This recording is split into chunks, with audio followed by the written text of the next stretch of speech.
ये सीट जबरदस्ती हम नहीं कर रहे, जबरदस्ती वो लोग कर रहे हैं। इलेक्शन प्रोसेस हुआ है, उसको कैसे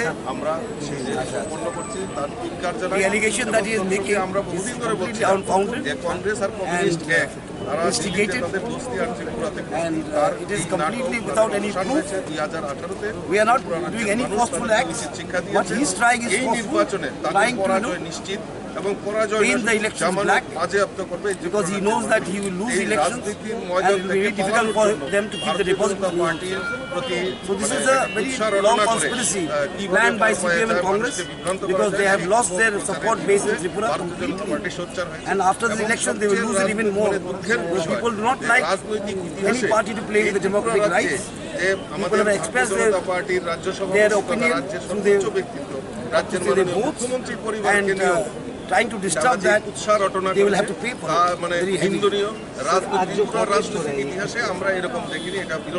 We are protesting against the conspiracy hatched by the CPM and Congress. A conspiracy that is not only, what to say, defaming the elections, but defaming the whole state and the people of Tripura. People of Tripura are democracy loving, and they have exercised their franchise freely and fairly, and the CPM and Congress are making all kinds of stories, trying to mislead the election commission, trying to mislead the people.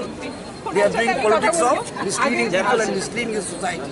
And we strongly condemn this, and we can also condemn the low level of politics that is being done by CPM and Congress here.